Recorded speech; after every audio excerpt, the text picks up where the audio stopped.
नमस्कार सर्व शिक्षक मित्रांनो, विद्यार्थी मित्रांनो. आज आपण गणिताची दुसरी जी आपली PYQची तासिका आहे ती आपण सुरू करत आहोत. पहिली जी आपण तासिका बघितली होती संख्या व संख्या प्रकार, तो या ठिकाणी भाग 1 होता. आता या ठिकाणी आपण भाग 2 मध्ये आलेलो आहोत.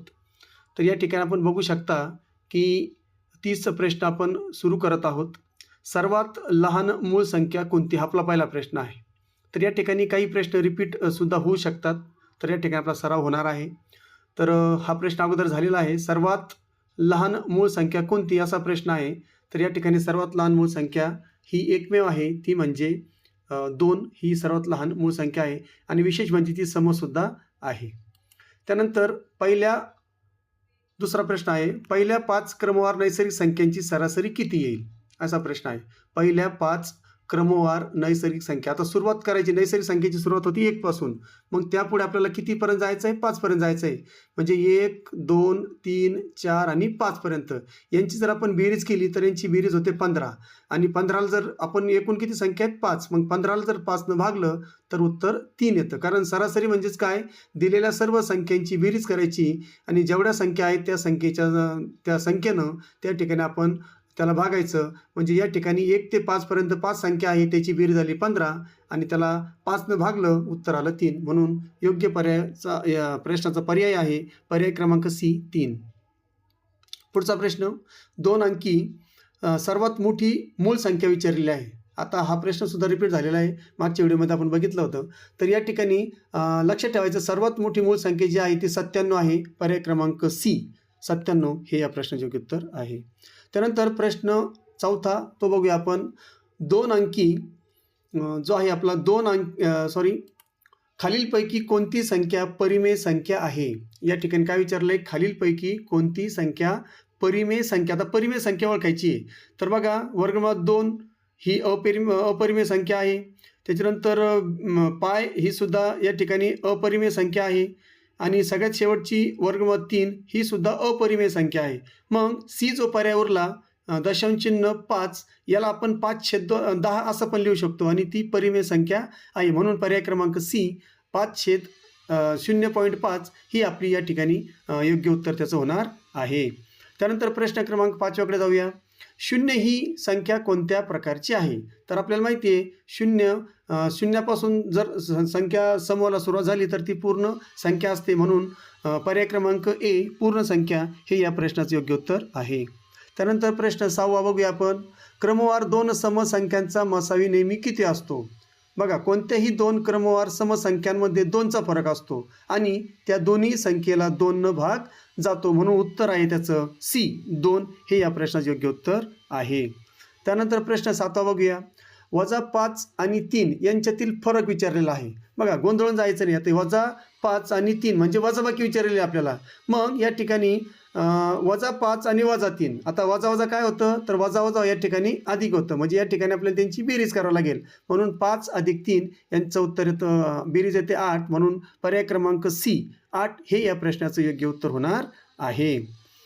त्यानंतर पुढचा प्रश्न बघूया आपण. प्रश्न क्रमांक 8. 1 ते 50 मधील एकूण मूळ संख्या किती आहेत? बघा, मागच्या व्हिडिओमध्ये मी तुम्हाला सांगितलं होतं की या ठिकाणी 1 ते 100 पर्यंत एकूण 25 मूळ संख्या आहेत. त्यापैकी 1 ते 50 मध्ये 15 आणि 51 ते 100 मध्ये 10 अशा एकूण 25 मूळ संख्या आहेत. आपल्याला विचारलंय 1 ते 50. ओके, 1 ते 50 मध्ये आपल्याला 15 हे त्याचं उत्तर आहे. पर्याय क्रमांक D. त्यानंतर प्रश्न 9. एका संख्येला 5ने भागल्यास बाकी 3 उरते, तर त्या संख्येच्या वर्गाला 5ने भागल्यास बाकी किती येईल? आता बघा, या ठिकाणी लक्षात ठेवायचं, बाकी जे आहे, बाकी किती म्हटलेलं आपल्या उदाहरणामध्ये 3 बाकी उरते. मग 3चा वर्ग करायचा. मग 3चा वर्ग किती आला? 9. आता 9ला 5ने जर भागलं तर या ठिकाणी त्याला 1ने भाग जातो 1 या संख्येनं आणि बाकी 4 उरते. म्हणून या ठिकाणी पर्याय क्रमांक D 4 हे या प्रश्नाचं योग्य उत्तर होणार आहे. त्यानंतर प्रश्न क्रमांक 10 बघा. 0.333. तर या ठिकाणी 0.333 म्हणजेच काय? सहस्रापर्यंत ही संख्या गेलेली. ही आवर्ती दशांश संख्या अपूर्णांकात कशी लिहाल?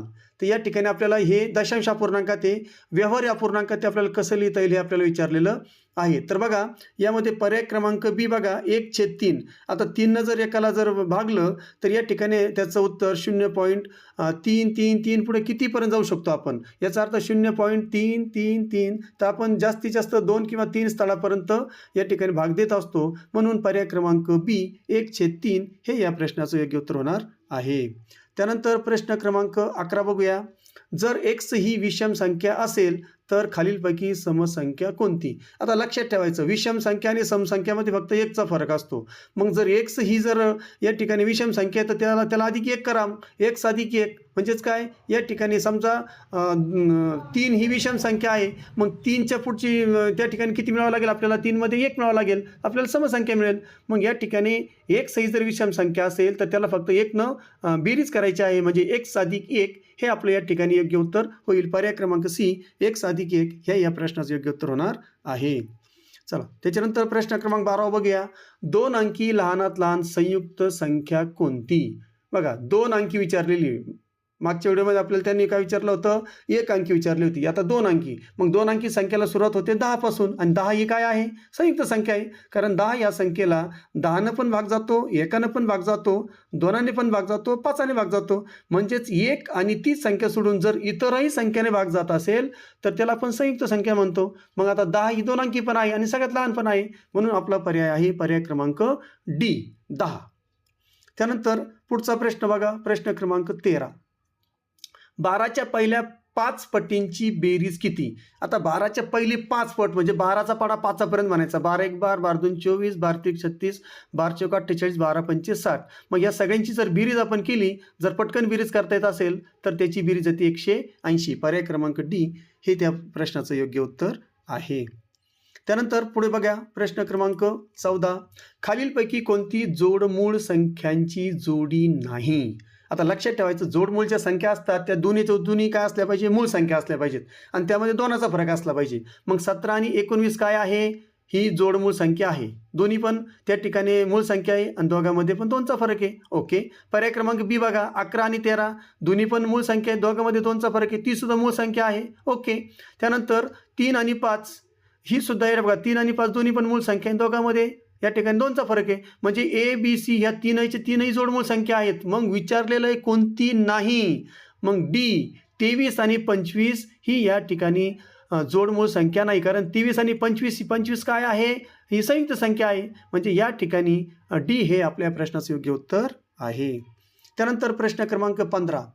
एका संख्येला 2, 3 आणि 4 ने पूर्ण भाग जातो तर ती संख्या खालीलपैकी कोणत्या संख्येने निश्चित विभाज्य असेल?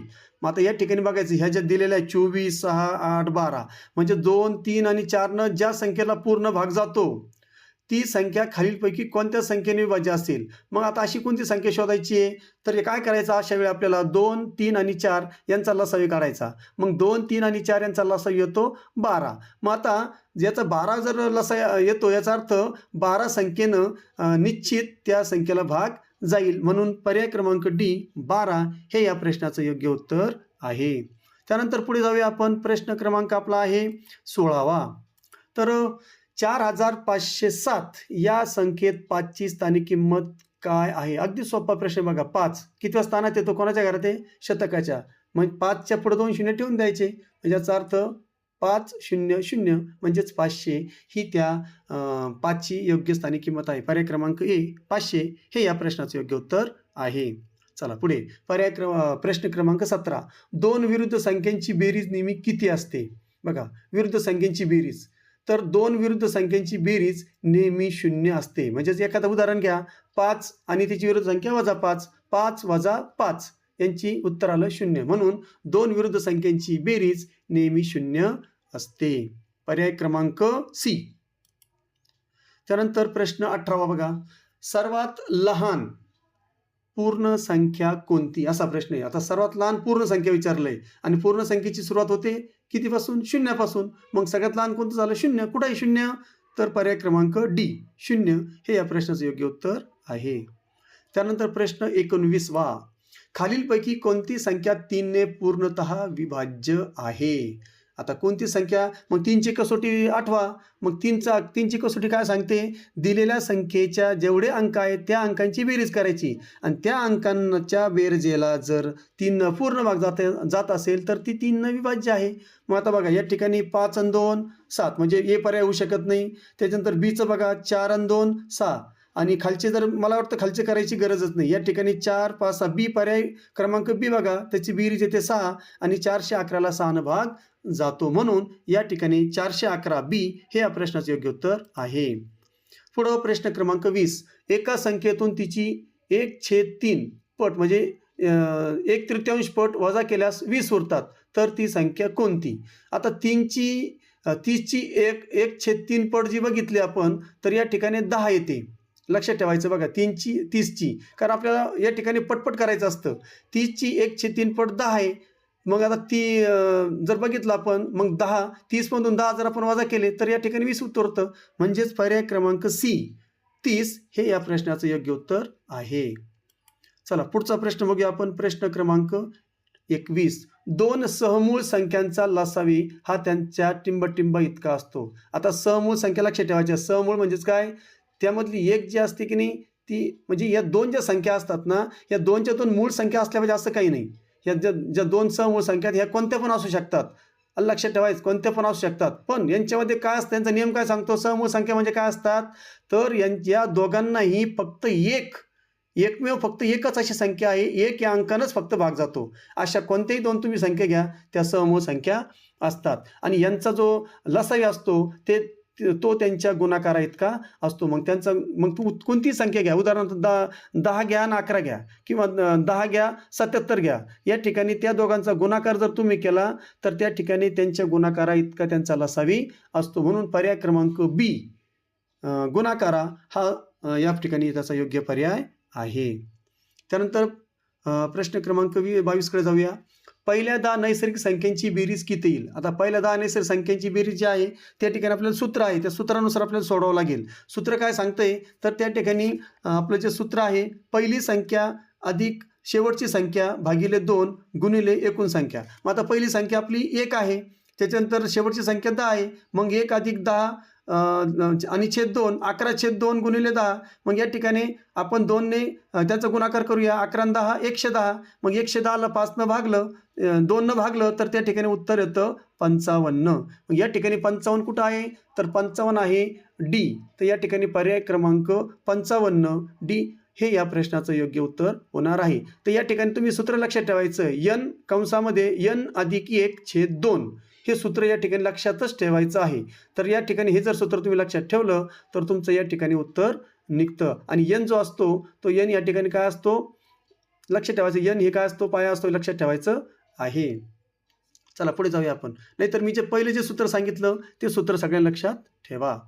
म्हणजे पहिली संख्या अधिक दुसरी संख्या पहिली संख्या अधिक शेवटची संख्या भागिले 2 गुणिले एकूण संख्या. एकूण ज्या काही संख्या आहेत की नाही 1 ते 10 पर्यंत एकूण 10 संख्या आहेत अशा प्रकारे. म्हणून ते सूत्र लक्षात ठेवायचं आहे, त्यानुसार उत्तर काढायचं आहे. तर 55 हे या ठिकाणी योग्य उत्तर आहे. चला प्रश्न क्रमांक 23कडे जाऊया आपण. त्रिकोणी संख्येचे सूत्र काय आहे जिथे n हा पाया आहे? लक्षात ठेवायचं. आता त्रिकोणी संख्येचं सूत्र काय आहे, n कंसामध्ये n अधिक 1/2 हे या ठिकाणी याचं सूत्र आहे. मग हे कुठं सूत्र आहे त्रिकोणी? पर्याय क्रमांक बी 2 क्रमवार नैसर्गिक संख्यांच्या गुणाकाराची निम्मी पट म्हणजे त्रिकोणी संख्या होय. त्रिकोणी संख्येची एक व्याख्या आहे, 2 क्रमवार नैसर्गिक संख्यांच्या गुणाकाराची निम्मी पट म्हणजे त्रिकोणी संख्या होय. मग कोणतेही तुम्ही क्रमवार संख्या घ्या, 6 आणि 7 घ्या. 6 आणि 7चा गुणाकार आपण केला 6 7 42 आणि 42ची त्या ठिकाणी निमपट जर केली तर 21 काय आहे त्रिकोणी संख्या आहे. अशा प्रकारे लक्षात ठेवायचं आहे. आता n काय असतो तर n आता लक्षात ठेवा, मी काय केलं 6 गुणिले 7. मग यामध्ये पाया कोणता आहे तर n जो आहे या ठिकाणी पाया असतो तर 6 गुणिले 7. मग याच्यामधला जो अगोदरचा जो अंक आहे लहान अंक हा असतो त्याचा पाया, हे लक्षात ठेवायचं आहे. मग 6 त्याच्यामध्ये पाया झाला. चला पुढे जाऊया आपण. याचं उत्तर समजलं सर्वांना. पर्याय क्रमांक बी n कंसामध्ये n अधिक 1/2 हे या प्रश्नाचं योग्य उत्तर आहे. पुढे जाऊया. पर्याय क्रमांक प्रश्न क्रमांक 24. जर कोणत्याही संख्येचा घात 0 कंसामध्ये x चा 0 घात असेल तर त्याची किंमत किती असते? तर या ठिकाणी लक्षात ठेवायचं आहे, कोणत्याही संख्येचा गणिताच्या नियमानुसार कोणत्याही शून्यतर म्हणजे शून्य सोडून दुसरी कोणतीही संख्या घ्या तुम्ही, 1, 2, 3, 4, 5 कोणती घ्या, तर त्या ठिकाणी कोणत्याही शून्यतर संख्येचा 0वा घात हा 1 असतो.